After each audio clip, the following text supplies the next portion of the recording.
This is Ken Jobst with Taste and See. Coming to you from Louisville, Kentucky and the St. Stephen Church, we like to meet at the corner of faith and food. And today we're going to be taking a look at a phrase that's repeated 20 times in the Bible. That phrase is milk and honey. Now watch this. The first time we hear this phrase is in Exodus chapter 3, verse 8.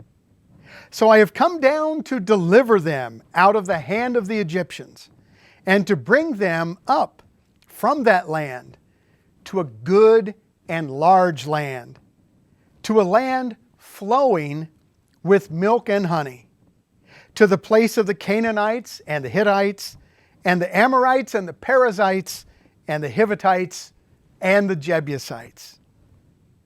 Now, as I said, that phrase, flowing with milk and honey, occurs 20 times in the Bible, always in the Old Testament. And it emphasizes the richness of God's gift of the land of Israel to the people of Israel. Now, the first time that we hear this phrase is in Exodus chapter 3, in the episode of Moses encountering God at the burning bush. But that's not the only place we see it. We see it repeated throughout the Pentateuch, throughout the first 5 books of Moses. But also we see that phrase, flowing with milk and honey, repeated in Jeremiah and Ezekiel. So, today we're going to do something about taking a look at these new milks that have come along. Now, I was reared in an environment in which milk was always an animal product, right? You've got cow's milk, sheep's milk, goat's milk, which by the way is like naturally homogenized, right? Camel milk, I guess. And even in Mongolia, there's mare's milk, horse milk is used. But it's always an animal product. Now, more recently, we've discovered that there's a whole lot of people in our society these days who have developed or are afflicted with what's called lactose intolerance, which means for some reason they're unable to be able to metabolize lactose in their diet. So it causes gastric distress, causes a lot of discomfort, and it's all connected to the inability to properly digest fluid milk.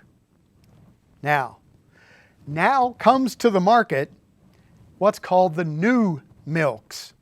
And these new milks are all plant-based milks, like almond milk, rice milk, coconut milk, soy milk, or oat milk.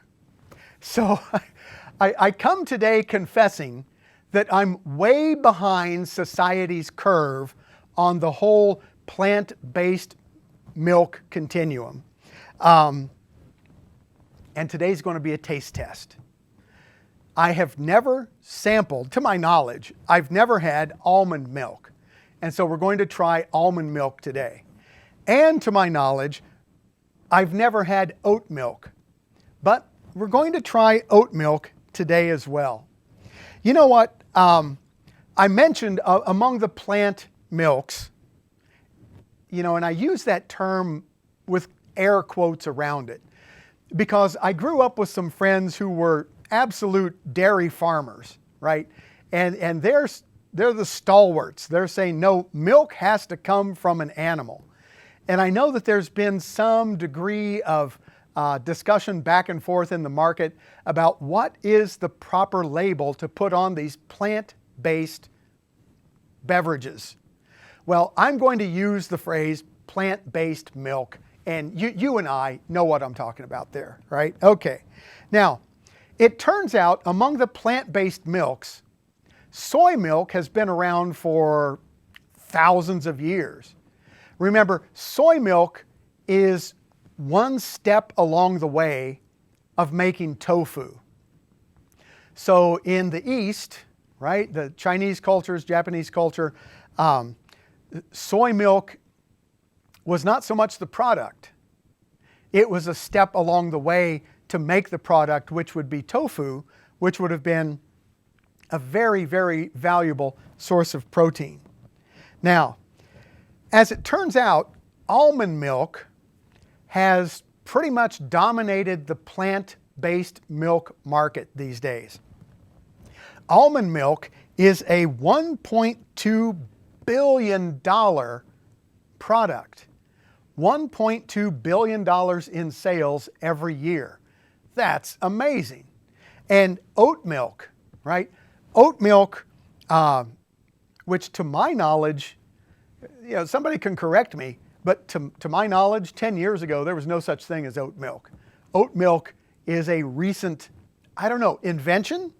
Discovery? You tell me. I'm looking for answers, right? But oat milk is a $500 million market in the world every year now. $500 million, $1.2 billion. They're definitely filling a need, filling a niche in the beverage market these days. But as I said, to my knowledge, I've never tasted either one of these. And so the moment of truth is at hand. And I guess we're just going to have to do this. I want to let you know that these were both purchased just like mere hours ago, a couple hours ago, and they do have expiration dates on them. They were purchased in the refrigerator section. They were actually purchased in the same section where fluid milk, cow's milk, resides. But I want you to know that there are almond milks and oat milks and other plant-based milks that are shelf stable, that have been pasteurized and do not require refrigeration. But both of these require refrigeration. I've got a, let's see here. This has a best buy date that's 6 weeks out. Mercy, 6 more weeks and this is still good. That's still best. And my oat milk has an expiration or a best buy date of 7 weeks. 7 weeks out. So it appears as though you can buy these and that they will be shelf stable in your refrigerator for a good while. Notice the packaging. The packaging also, come on, looks like milk, right? However, my almond milk, as we discovered just as I put them out here for the show, the almond milk is in a half-gallon container. 2 liters, right? Half gallon. Whereas the oat milk is actually in a 1.5 liter container. So you're for maybe for similar money, it looks like you're getting a little bit more almond milk. Another thing, these plant-based milk substitutes come in a tremendous variety. They can come in what's called original, they can come unsweetened, and mercy. Just walk by the coffee creamer section sometime and you'll find an entire new plant-based coffee creamer market that's out there. But you know what? Just to keep up with society, I'm going to try this almond milk. And for years I tried to figure out, how do you milk an almond? I have no idea how you milk an almond. But in the pursuit of science, we're going to check this all out. And so I've got the cap off, which was no small feat, and now opening up. There we go. So here we go. I've got, and once again, I didn't get great big tumblers because remember, this is a taste test. I'm not sure what I'm getting into here. So I'm going to try. I already shook these up, and let's try a little bit of the almond milk. Now right there, I've got to say that it looks like milk. The looks are pretty similar. It kind of coats the glass a little bit like maybe a 2% milk. It appears to have some fat content. And all right, here's this right here is the moment of truth. Kind of a neutral, mild vanilla type of a bouquet. And as I get closer to it, it does have like a very, very faint and distant nutty kind of aroma. But let's try.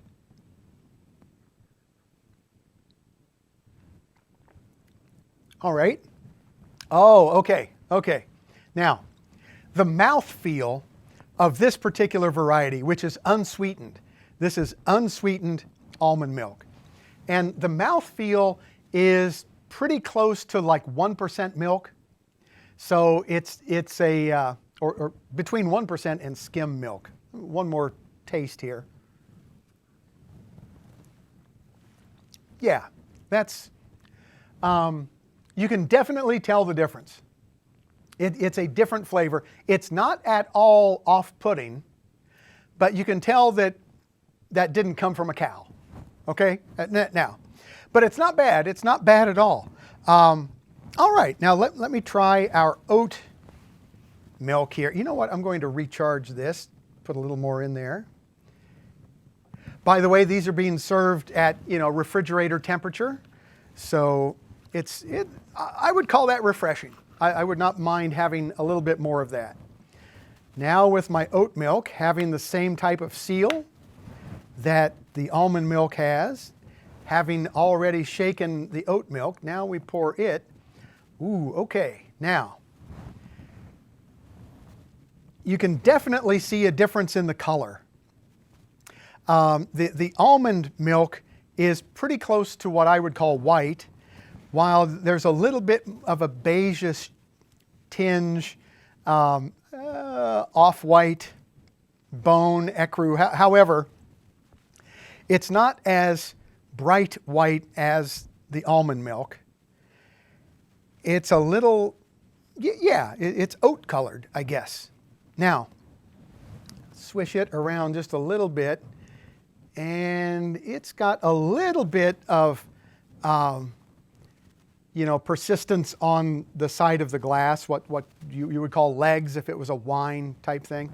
But, well, all right, here goes.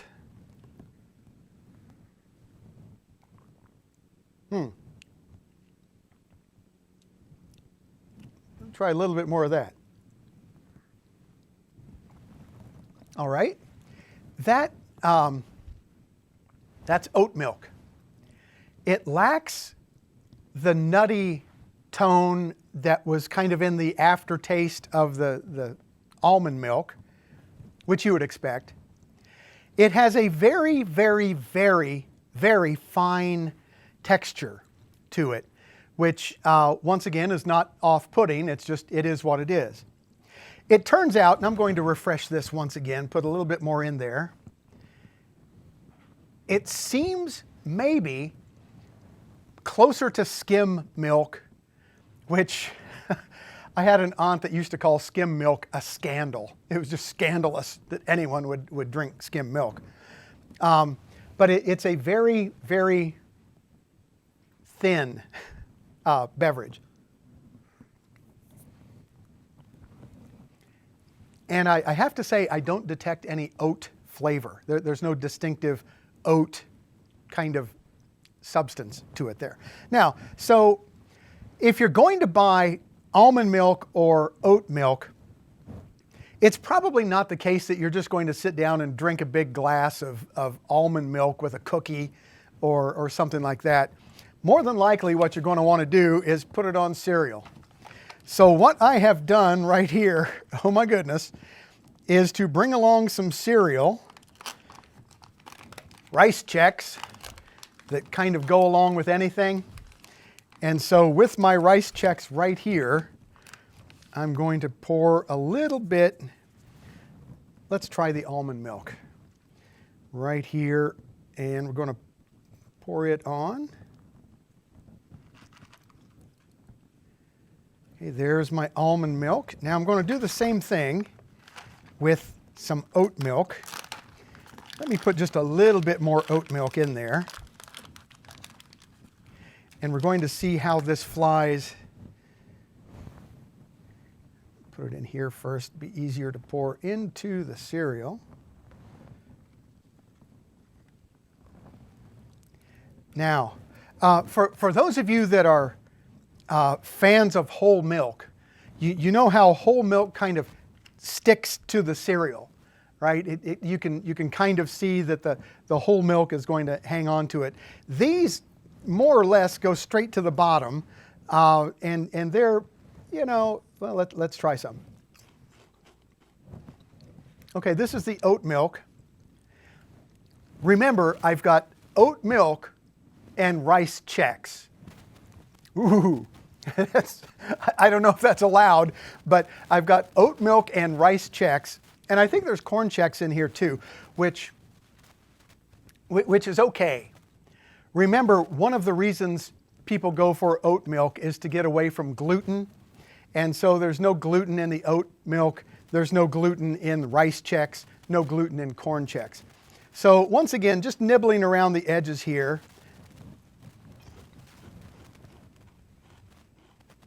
I have to say that's not bad. That's not bad at all. So the oat milk with the Chex mix, excuse me, not Chex mix, but it's mixed corn Chex and rice Chex. That's good. I would have that. Now let's come back to our almond milk. Let me say a word about my expectations here. I kind of expect the almond milk to be a little bit better than the oat milk. That's my expectation. So my expectation is a little higher for the almond milk over here. I'm hoping that there's more of an almondy kind of flavor that goes with this.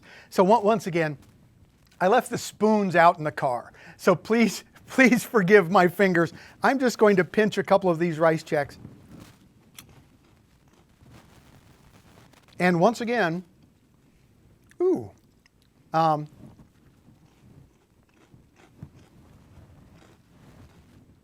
I'm surprised.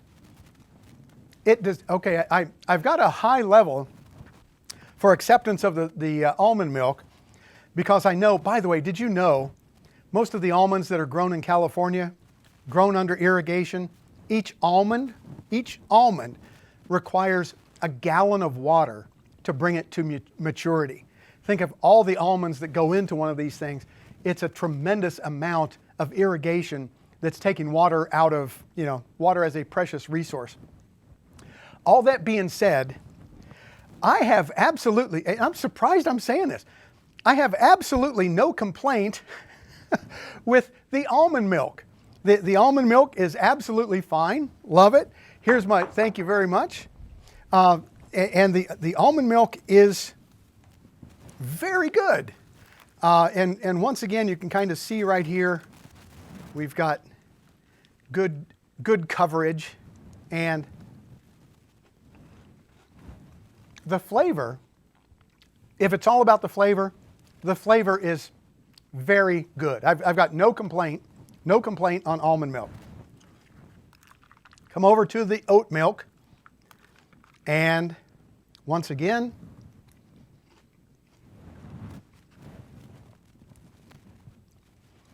personal preference, I lean to the almond milk.